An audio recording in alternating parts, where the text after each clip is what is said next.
You're scrolling through your phone late at night, watching someone post about their new car, their vacation, their life that looks nothing like yours. And somewhere in the back of your mind, a quiet thought shows up. Millionaire status is for other people. People with better jobs. People with rich parents. People who got lucky. But here's what almost nobody tells you about who actually becomes a millionaire in America. It's usually not them. It's someone who looks a lot more like you than you'd expect. And the real reason most people never get there has almost nothing to do with how much they earn. Stick with me, because that part matters more than the math does. Let's start with who millionaires actually are, because the popular image is almost completely wrong. Researchers Thomas Stanley and William Danko spent years studying American millionaires directly, not guessing from the outside, actually interviewing and surveying people who had crossed that threshold. What they found surprised even them. Most millionaires didn't inherit their money. Most weren't doctors or celebrities or tech founders.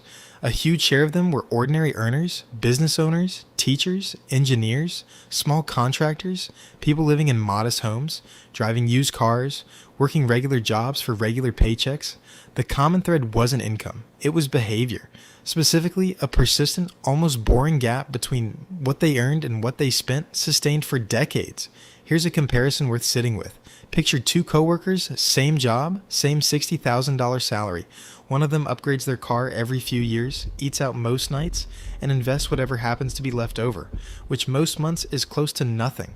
The other drives a car for a decade, cooks most of their meals, and automatically invests 15% of every paycheck before they ever see it. Same income, same job title. 30 years later, one of them is a millionaire. The other one isn't, and it was never about which of them earned more. So if it's not about the paycheck, what actually determines whether someone gets there? Time and consistency, working together in a way most people underestimate. Financial services company Fidelity Investments has published data for years, tracking the growing number of what they call 401k millionaires, people whose retirement accounts alone have crossed $1 million. That number isn't small, and it isn't shrinking. Fidelity's own reporting has shown this group growing into the hundreds of thousands of account holders over time, spread across ordinary employers, not concentrated among executives or finance professionals. When you look at how they got there, the story is almost never a lucky stock pick or a sudden windfall. It's decades of steady contributions, invested consistently, left alone to grow. The people crossing that threshold aren't unusually brilliant investors. They're unusually consistent ones. Let's actually run the numbers, because the math here is more encouraging than most people expect. Take someone earning around $60,000 a year, roughly in line with average individual income in the United States.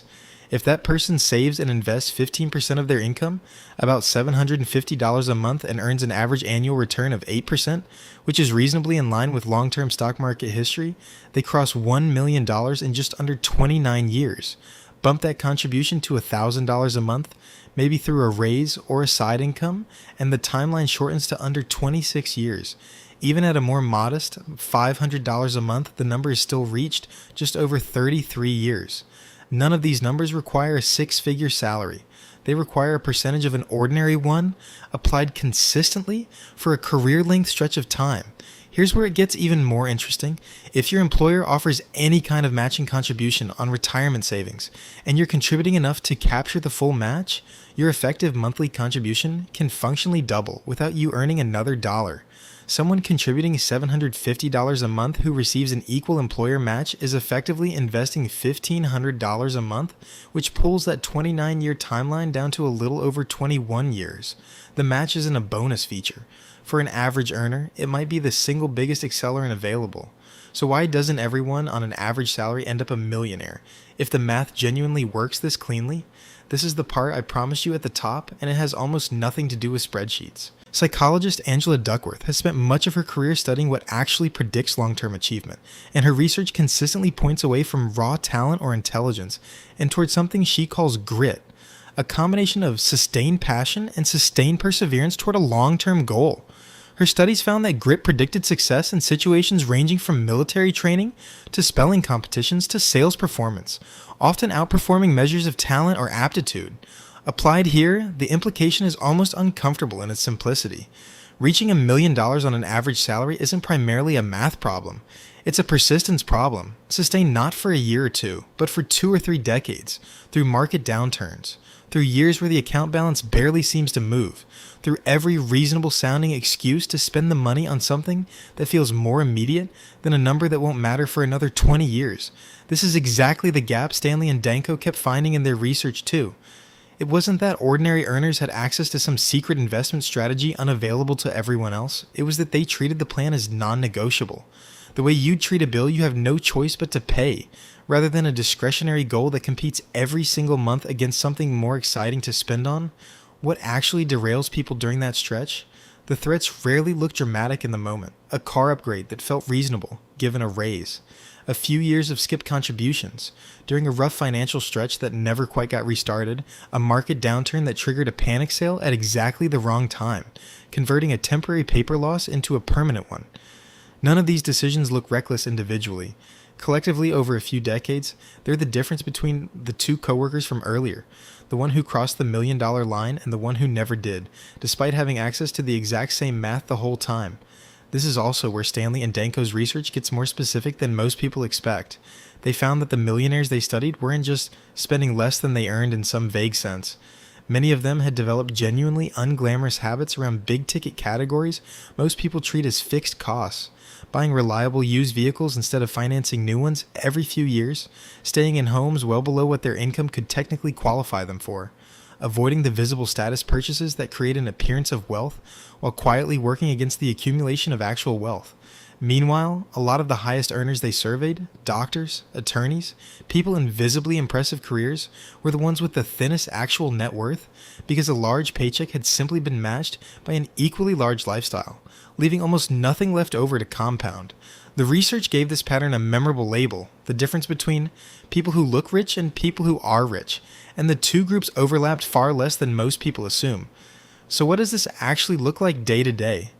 3 moves, and none of them require a special skill? The first move is picking a percentage, not a leftover amount. Someone who tells themselves they'll invest whatever's left at the end of the month almost always finds there's nothing left, regardless of income level, because spending naturally expands to fill whatever's available. Someone who commits to 15% automated the day the paycheck lands, before it has a chance to feel spendable, removes that entire negotiation. The decision gets made once at the start instead of being renegotiated every single month under pressure. The second move is capturing every dollar of employer match before optimizing anything else. As the math showed earlier, this single step can functionally double an average earner's effective contribution without requiring a single additional dollar out of pocket.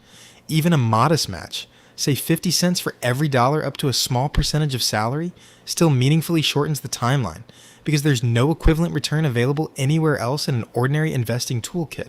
Skipping it to pay down a low-interest debt or to build a bigger cash cushion than you actually need is walking past a return that no later investment decision will realistically make up for. The third move is deciding in advance how you'll respond to a market downturn before you're actually living through one. The research on investor behavior consistently shows that decisions made during a downturn, in the moment, under stress, tend to be worse than decisions made calmly beforehand and simply followed when the moment arrives. Someone who has already decided they will not sell during a decline is far less likely to convert a temporary drop into a permanent loss than someone trying to figure out what to do while watching the number fall in real time.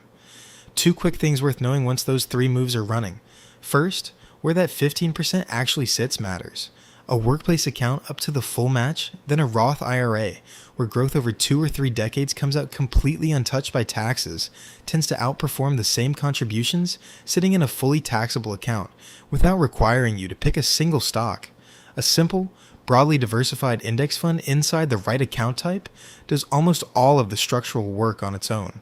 No stock picking, no market timing, no ongoing decisions required beyond the initial setup. Over 30 years, that tax difference alone can be worth tens of thousands of dollars on an otherwise identical set of contributions, simply because nothing ever gets skimmed off the growth along the way. Second, if you're in an expensive city wondering whether this applies to you, it does. The math doesn't change based on your zip code, but the lever does. In a high-cost area, the move usually isn't squeezing a bigger percentage out of a tight budget, it's keeping housing deliberately below what your income could technically qualify for. Exactly the habit Stanley and Danko kept finding among the millionaires they studied. There's a broader point buried in all of this that's worth sitting with. None of these three moves require picking winning stocks, timing the market correctly, or having any financial expertise beyond what fits in a few sentences. This is precisely why the outcome depends so heavily on Duckworth's research rather than on intelligence or aptitude. The plan itself is genuinely simple enough that almost anyone on an average income could execute it correctly. What separates the people who actually reach $1 million from the people who theoretically could but never do isn't understanding. It's whether they kept the simple plan running for 20, 25, 30 years without letting a bad year, a tempting purchase, or a long stretch of apparent nothing talk them out of it.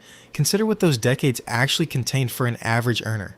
Job changes, maybe a period of unemployment, a house purchase, kids, if that's part of the picture, with everything that comes with raising them, market crashes, more than one, years where the news is telling everyone the sky is falling and every instinct says to pull the money out and wait for calmer conditions. Picture that moment specifically. It's 2 a.m, the account is down 20%, a headline is predicting the worst, and the entire plan hinges on doing absolutely nothing when every emotional signal is screaming to act. The plan has to survive that moment, not in theory, but in practice, across a stretch of life that will inevitably include real disruption. This is exactly why grit, in Duckworth's specific sense, matters more here than cleverness. Cleverness helps you build a good plan. It's persistence that determines whether the plan is still running 15 years later after the first several disruptions have already tried to talk you out of it. So what does this actually mean for you on whatever your actual income happens to be tonight? It means the goal was never as far away as the number on your screen makes it feel. It means the people who get there aren't secretly earning more than you, in most cases. Remember those two coworkers from earlier. Same job, same paycheck, 30 years apart in outcome. Neither of them needed a different salary. One of them just kept a boring automatic decision running long after it stopped feeling like it was doing anything. They're applying a percentage, automating it so it doesn't depend on their mood or motivation that month, capturing every dollar of employer match available to them, and then doing something that sounds almost anticlimactic. They keep going. Through the boring years, through the years the balance barely moves. Through every year it would have been easier, in the moment, to spend the money on something that felt more real than a distant number. You're scrolling through your phone again, watching someone else's highlight reel, and the quiet thought shows back up.